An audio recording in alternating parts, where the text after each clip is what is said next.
¿Cómo puede la negativa de un país que muchos consideran insignificante sembrar el temor en los salones de poder de Occidente? Eso fue exactamente lo que sucedió cuando Burkina Faso, bajo el liderazgo decidido de Ibrahim Traoré, se rehusó a entregar sus reservas de oro al Fondo Monetario Internacional. La presión fue feroz. Intensas negociaciones, amenazas veladas, advertencias de consecuencias devastadoras. Pero Traoré no solo rechazó la propuesta, sino que expuso públicamente el acuerdo como un asalto económico disfrazado de ayuda, revelando que la condición principal era entregar $300 millones en oro para obtener promesas de alivio de deuda. La reacción internacional no se hizo esperar. Desde Washington hasta París, los gobiernos occidentales presionaron con advertencias de aislamiento, bloqueos financieros y un futuro incierto para Burkina Faso. Los medios describieron la decisión como un acto de locura, incluso de suicidio nacional, y predijeron que el país pagaría un alto precio por su desafío. Sin embargo, en las calles de Ouagadougou, la historia era otra. Miles de ciudadanos festejaron la valentía de Traoré, ondeando banderas y coreando que el oro pertenece al pueblo. La noticia encendió la esperanza en Bamako, en Niamey y en otras capitales africanas. Líderes y pueblos comenzaron a cuestionar sus propios acuerdos con el FMI y las grandes potencias. La apuesta era enorme. Si Burkina Faso cedía, perdería el control sobre su mayor riqueza y quedaría atado a un ciclo de dependencia. Pero al decir no, arriesgaba el aislamiento internacional y la inestabilidad interna. Aún así, ese acto de rebeldía podría encender una chispa capaz de propagar una ola de emancipación económica en toda África. Para comprender la magnitud de este desafío, es necesario desentrañar cómo operan realmente estos contratos y por qué la negativa de Traoré sacudió los cimientos del sistema financiero global. Analicemos el mecanismo oculto tras estos acuerdos. Solo así entenderemos por qué la respuesta de Traoré marcó un antes y un después en la lucha por la soberanía africana. ¿Por qué los contratos del Fondo Monetario Internacional parecen ayudar, pero al final encadenan a los países africanos? Durante más de 4 décadas, los acuerdos con el Fondo Monetario Internacional se han presentado como una tabla de salvación. Pero bajo la promesa de estabilidad y desarrollo, siempre se oculta la misma trampa. Condiciones que perpetúan la dependencia y el control externo. Cada vez que un país africano cede, el ciclo se repite. Más préstamos, más reglas y menos soberanía. El oro y los recursos africanos, destinados a impulsar el desarrollo local, han sido negociados lejos de sus tierras. Presidentes y ministros africanos, una y otra vez, han quedado relegados a simples firmantes de documentos redactados en Washington, París o Londres. Apenas tienen margen para rechazar o modificar las condiciones impuestas. Y hay un detalle que casi nunca sale a la luz: la cláusula de garantía.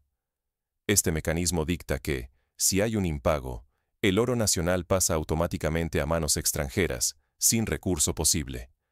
Es una trampa legal que convierte la riqueza de África en un simple seguro para acreedores internacionales, sin importar por qué no se pudo pagar. Podemos recordar un caso similar de finales del siglo pasado, cuando Zambia, otro país africano rico en cobre, vio cómo gran parte de sus reservas fueron comprometidas ante el incumplimiento de pagos con el FMI y el Banco Mundial. Durante años, Zambia tuvo que exportar cobre a precios bajos y pagar intereses elevados, lo que impidió invertir en salud y educación. La historia se repetía, y el patrón era siempre el mismo: promesas de ayuda que se transformaban en cadenas invisibles. La presión evoluciona. Recientemente, el Fondo Monetario Internacional lanzó el llamado Phoenix Dollar, una moneda digital supuestamente respaldada en oro africano. Aunque se promociona como una innovación para estabilizar economías, el control real de esa moneda queda en manos de bancos y organismos occidentales.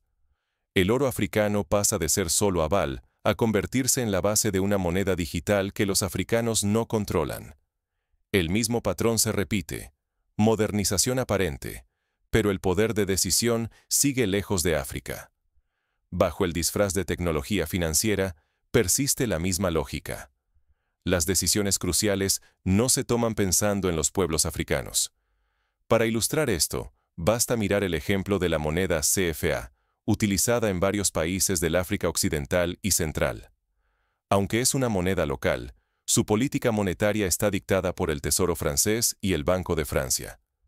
Durante más de 6 décadas, esto ha limitado la capacidad de estos países para responder a crisis internas o invertir en industrias propias. El Phoenix Dollar, aunque digital y moderno, repite la lógica de control externo. Ignorar estas dinámicas equivale a perpetuar la pobreza y la pérdida de soberanía. Cada contrato firmado sin cuestionar es una invitación a dejar en manos extranjeras el futuro económico de toda una nación. Pero algo ha comenzado a cambiar. Burkina Faso y su líder, Ibrahim Traoré, han decidido romper con el guión establecido. La colonización moderna ya no usa uniformes ni banderas. Hoy llega envuelta en contratos opacos, monedas digitales y promesas de desarrollo que suenan vacías para quienes conocen su precio. En el núcleo del conflicto hay una cláusula letal. Si Burkina Faso fallaba en un solo pago, todas sus reservas de oro, valoradas en cientos de millones, podían ser confiscadas y enviadas fuera del país. Sin recurso, sin apelación, sin soberanía. Era un candado legal diseñado para silenciar cualquier intento de autodeterminación africana. Pero el verdadero plan era más ambicioso. El FMI ofrecía el Phoenix Dollar, una moneda digital presentada como solución vanguardista. Sin embargo, ese dinero estaría respaldado por riquezas africanas, pero controlado desde un servidor lejano. Era, en realidad, otra cadena invisible, una actualización tecnológica de la antigua trampa colonial. Decidir el destino africano desde una sala de juntas en Occidente. Lo más inquietante, Burkina Faso era solo el primer eslabón. Documentos filtrados revelan el esquema listo para ser replicado en toda la región del Sahel. Mali, Níger, Nigeria y más. Un efecto dominó meticulosamente planificado, destinado a perpetuar la dependencia bajo el disfraz de ayuda financiera. Y todo esto ocurre en un punto de inflexión. África empieza a nacionalizar sus recursos clave, del oro al litio, y el FMI apresura su ofensiva, temeroso de perder acceso a materias primas cruciales para las potencias occidentales. Es una guerra silenciosa, librada con contratos en vez de armas, pero cada firma puede decidir el destino de generaciones enteras. La reacción popular ha sido abrumadora. Millones de africanos han tomado las calles en Burkina Faso, Mali y Níger, clamando por soberanía y el fin de un sistema que los reduce a simples proveedores de riqueza ajena, condenados al estancamiento. El dilema es feroz. Firmar significa ceder el mañana. Resistir puede atraer sanciones, aislamiento e incluso intentos de desestabilización. Pero por primera vez en décadas, la decisión está en manos africanas y la voz del pueblo truena con una fuerza inédita. El pulso entre soberanía y dependencia ha dejado de ser abstracto. Ahora se libra en cada cláusula y cada protesta. Y mientras el FMI intensifica la presión, la resistencia africana comienza a contagiar a otros países del continente. ¿Puede África realmente romper el círculo vicioso de deuda y dependencia? ¿O la reacción de Occidente será demasiado fuerte para resistir? En estos días, la decisión de Burkina Faso de no entregar su oro al Fondo Monetario Internacional es mucho más que una rareza. Marca el inicio de una ola de nacionalizaciones en África Occidental. Mali y Níger han seguido el ejemplo y ahora controlan su oro y su uranio, destinando estos recursos directamente al desarrollo local. Esta tendencia no ocurre en el vacío.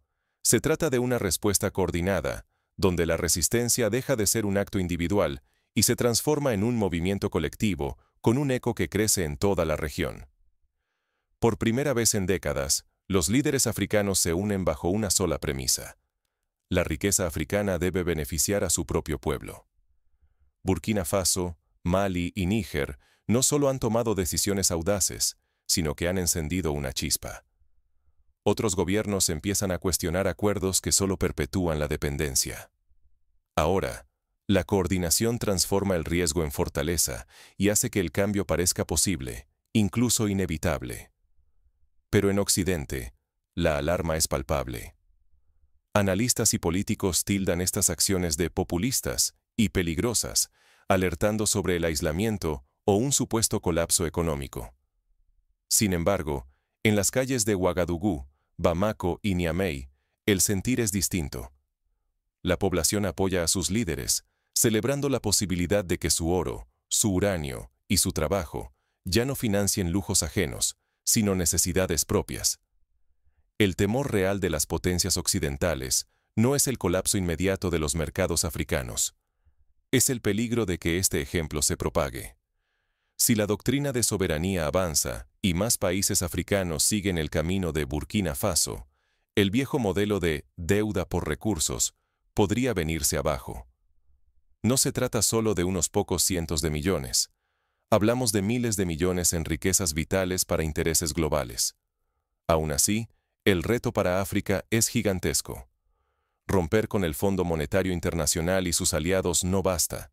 Ahora toca construir algo nuevo. ¿Podrán los países africanos diseñar un sistema alternativo que evite los errores del pasado, como el aislamiento, la corrupción o la fragmentación interna? Si fracasan, podrían quedar aún más marginados y vulnerables a presiones externas.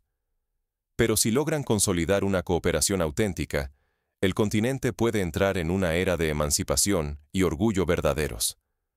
Sin embargo, la historia demuestra que ningún cambio profundo se logra sin desafíos internos. ¿Estarán los nuevos líderes africanos preparados para enfrentar los riesgos que vienen, tanto dentro como fuera de sus fronteras? La emancipación africana ya no es un sueño remoto. Hoy se construye, paso a paso, con bancos propios, comercio interno y monedas digitales creadas por y para África. Primero, la banca africana asume un liderazgo crucial. Instituciones como el Banco Africano de Exportaciones e Importaciones y el Banco Africano de Desarrollo ya no solo obedecen dictados de Washington. Ahora emergen como prestamistas soberanos, capaces de financiar a sus propios países sin imponer condiciones asfixiantes.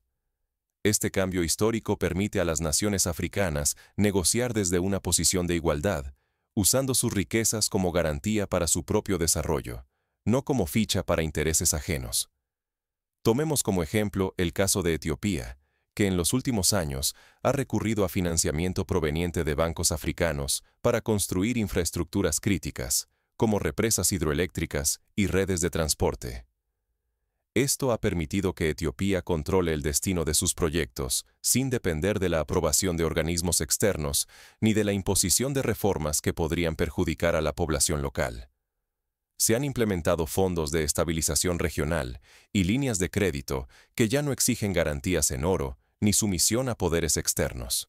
Por ejemplo, en África Occidental, nuevos esquemas permiten préstamos entre países hermanos, reduciendo la urgencia de acudir al Fondo Monetario Internacional o a bancos extranjeros.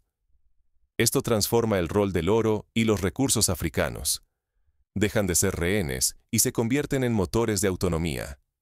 La Zona de Libre Comercio Africana, conocida como AfCFTA, marca otro hito decisivo. Su objetivo es que el valor generado en África circule dentro del continente. Con barreras aduaneras más bajas, acuerdos comerciales internos y cadenas de suministro regionales, los productos africanos ganan competitividad y las economías locales se fortalecen. Así se reduce la fuga de capitales y crecen los empleos genuinos donde más se necesitan. Un ejemplo concreto de los beneficios de esta integración comercial se observa en la industria textil de África Occidental, donde empresas de Ghana, Nigeria y Costa de Marfil colaboran en la producción y distribución de telas y vestimenta, generando empleo y aumentando el valor añadido local. Esta colaboración regional no solo fortalece la economía, sino que también crea lazos de solidaridad e identidad compartida. Otro avance revolucionario son los proyectos de monedas digitales africanas. Estas iniciativas buscan romper la histórica dependencia del dólar y de otras divisas extranjeras. Países como Nigeria y Ghana ya han lanzado sus versiones digitales, facilitando pagos más ágiles y seguros dentro del continente. Si África consolida esta tendencia, será mucho más difícil que agentes externos dicten el ritmo de su desarrollo financiero. A modo de paralelo histórico, podemos recordar cómo la Unión Europea consolidó su poder económico a través de la creación del euro, una moneda común que facilitó el comercio y fortaleció la posición del bloque en el escenario global. África, con sus monedas digitales, podría aspirar a una integración similar, pero con el aprendizaje de evitar los errores de concentración de poder y falta de flexibilidad vistos en Europa. La industrialización local es el siguiente pilar de este renacimiento. Se construyen refinerías, fábricas y plantas de transformación para dejar de exportar materias primas baratas y añadir valor en origen. Así, el petróleo, el cacao, el algodón y otros recursos salen convertidos en productos elaborados que multiplican su valor y generan riqueza local. Además, las cadenas de valor regionales unen a países vecinos en proyectos productivos, compartiendo tecnología, empleo y prosperidad. Por ejemplo, Costa de Marfil, uno de los mayores productores de cacao del mundo, ha iniciado proyectos para transformar el grano en chocolate dentro del país, generando empleos y capturando mayor parte del valor agregado. Este modelo podría replicarse en toda África, transformando materias primas en productos terminados y reduciendo la dependencia de mercados extranjeros. Por último, la unidad política y económica africana gana terreno como el verdadero escudo frente a la intromisión y la explotación externa. A través de bloques regionales, foros panafricanos y decisiones conjuntas, los líderes africanos aprenden a hablar con una sola voz ante el mundo. Esta coordinación ofrece protección ante presiones externas y refuerza la posición africana en la mesa de negociaciones globales. Un ejemplo contundente de esta unidad es la reciente postura conjunta de la Comunidad Económica de Estados de África Occidental, CEDEAO, ante las presiones extranjeras para intervenir en conflictos internos. En lugar de aceptar dictados externos, los líderes regionales han optado por soluciones africanas, priorizando el diálogo y la mediación local sobre la intervención internacional. Sin embargo, sostener estas alternativas exige coraje, visión y una coordinación inédita. Si fallan, el viejo sistema de dependencia podría regresar con más fuerza, reimponiendo contratos que perpetúan la desigualdad. Por eso, la batalla no ha terminado. Apenas comienza, y cada paso cuenta. La resistencia de Burkina Faso es solo la punta de lanza. Detrás, una generación de africanos observa y decide. ¿Repetir el pasado o forjar un futuro propio? ¿Puede África volver a confiar en el Fondo Monetario Internacional después del golpe económico desvelado por Traoré? La pregunta sacude no solo a Burkina Faso, sino a todo el continente. Lo que se juega no es únicamente el oro de un país, sino el poder de África para decidir sobre su propio destino. La negativa de Ibrahim Traoré a entregar las reservas marcó mucho más que rebeldía. Proclamó el nacimiento de una doctrina africana de soberanía económica. Durante muchas décadas, el Fondo Monetario Internacional y otros organismos disfrazaron la dependencia de ayuda, mientras contratos llenos de cláusulas ocultas saqueaban la riqueza africana. Esta vez, la trampa fue expuesta y rechazada sin titubeos. Las consecuencias son enormes. Si Burkina Faso puede decir no, otros países también pueden. Si África rechaza hipotecar sus recursos por promesas vacías de estabilidad, puede comenzar a escribir una nueva historia. Pero ese camino será largo y estará lleno de obstáculos. El futuro africano se juega en momentos como este. Si se mantienen los contratos injustos, persistirán los ciclos de deuda, sometimiento y fuga de riquezas. Pero si los ciudadanos y líderes africanos vigilan, debaten y exigen claridad en cada acuerdo, podrán romper esas cadenas y construir alternativas que respondan a sus verdaderas aspiraciones.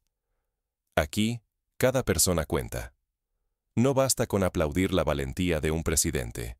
Se necesita exigir transparencia, participación y debates abiertos sobre los recursos nacionales. Hay que recordar que lo que está en juego es la dignidad, el desarrollo auténtico y la posibilidad de un futuro sin tutelas extranjeras. ¿Cómo puede la sociedad civil contribuir en este proceso? Existen pasos concretos. Exigir auditorías públicas de los contratos internacionales, fomentar la educación financiera en las escuelas y universidades, y promover debates ciudadanos sobre la gestión de los recursos naturales. La experiencia sudamericana con las auditorías ciudadanas de la deuda, como en el caso de Ecuador en el año 2008, demuestra que la presión social puede forzar la renegociación de condiciones injustas y abrir el camino a una mayor autonomía. La pregunta es urgente. ¿Permitirá África que otros sigan manejando su riqueza o arriesgará, con vigilancia y unidad, para forjar su propio destino? La respuesta no está solo en la voz de un mandatario, sino en la voluntad colectiva de todo un continente.